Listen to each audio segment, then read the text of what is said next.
ہم نے رب کے حکموں کو توڑا, ہم نے پرواہ ہی نہیں کی. ہم سمجھے دنیا میں آئے ہیں تو ہماری دنیا ہے, آوارہ ہوں, خواہشات نفس کے مطابق زندگی گزاریں, آنکھیں بے حیائی میں لگی رہی, سوچیں آوارگی میں لگی رہی, کان نغمے سنتے رہے, زبان جھوٹ بکتی رہی, ظلم و جبر کا بازار گرم رکھا, عصمت عزت پامال کرتا رہا, لوگوں کا مال لوٹتا رہا, حق غصب کرتا رہا, کلیجی اور دل چیرتا رہا, لوگوں کو زخمی کرتا رہا, لوگوں کے جذبات سے کھیلتا رہا. پرواہ نہیں کی کہ یہ دنیا ہے, امتحان گاہ ہے, چند دنوں کے لیے آئے ہیں, اللہ کے حضور پیش ہونا ہے, عملوں کا حساب ہونا ہے. اب جب وہ دیکھیں گے کہ ہمارے ساتھ کیا ہونے والا ہے تو ان کے چہرے پہلے بگڑ جائیں گے. کیوں؟ وہ گمان کریں گے کہ ان کی ریڑھ کی ہڈی توڑ دی جائے گی. ایسے عذاب آئیں گے جس طرح کسی کی ریڑھ کی ہڈی ٹوٹ جائے تو اس کا چہرہ شگفتہ گلاب تو نہیں ہوتا, اس کا چہرہ جو ہے وہ تو کس قدر مرجھایا ہوا ہوتا ہے. تو اللہ ارشاد فرماتا ہے اس طرح ان کے چہرے ہوں گے. ابھی عذاب آیا نہیں ہے لیکن چہرے پہلے اترے ہوئے ہوں گے, اور جب عذاب کی بھٹی میں ڈالے جائیں گے, اللہ اکبر.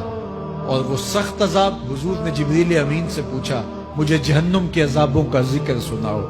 عرض کی حضور سب سے ہلکے عذاب کی کہانی سناتا ہوں, اور وہ یہ کہ جہنمی کے پاؤں میں آگ کا جوتا رکھا جائے گا, باقی پورا بدن اس کا سلامت ہوگا. یہ سب سے ہلکے عذاب کی کیفیت ہے.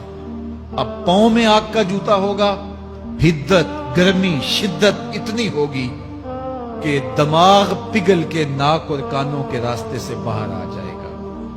پاؤں میں رکھے ہوئے جوتے کی گرمی دماغ کو ایسے چڑھے گی کہ وہ پگھل جائے گا اور ناک اور کانوں کے راستے سے باہر آ جائے گا.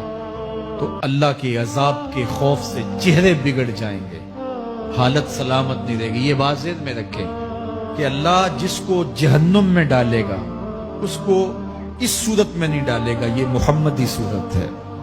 یہ شکل اس کی چھین لی جائے گی اور اس کی شکل بڑی کر دی جائے گی. اس کا ایک ایک دانت احد پہاڑ جتنا ہوگا. احد پہاڑ کا پھیلاؤ 15 کلومیٹر پہ, 15 کلومیٹر کا ایک دانت, اور 32 دانت کتنے ہوں گے تو منہ کتنا بڑا ہوگا. اس کو اتنا بڑا اس لیے کیا جائے گا تاکہ وہ عذاب کی تکلیف زیادہ سہے. 70 گز موٹی کھال ہوگی, اور کھال جل جائے گی تو اللہ قرآن میں فرماتا ہے ہم نئی کھال دے دیں گے تاکہ عذاب کی تکلیف اس کو گوارا کرنی پڑے. پھر چیخے گا, چلائے گا, ہائے مجھے پانی دو, پانی دو, پیاس کی شدت ہے.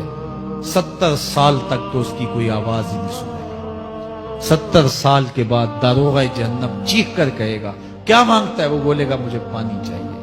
کہا جائے گا تمہیں بھی ملتا ہے پانی. پھر داروغہ جہنم اسے پانی دے گا. کوکا کولا کی بوتل دے گا یا پیپسی تھما دے گا یا منرل واٹر کی بوتل دے گا؟ نہیں, قرآن بتاتا ہے اسے مائے حمیم دیا جائے گا, کھولتا ہوا پانی. اور وہ اتنا گرم ہوگا جب پینے کے لیے چہرے کے قریب کرے گا, اس سے اٹھتی ہوئی بھاپ کی وجہ سے چہرے کی کھال ادھڑ کے اس کے اندر گر پڑے گی, لیکن اس کے باوجود اس کو پینا پڑے گا. اللہ فرماتا ہے یہ دنیا ہی سب کچھ نہیں ہے, سمجھ لیا یہی سب کچھ ہے, آخرت کو بھول گئے.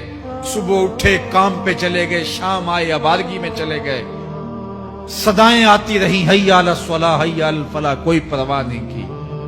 نہ پیشانیوں نے سجدے کیے, نہ سوچوں میں پاکیزگی آئی.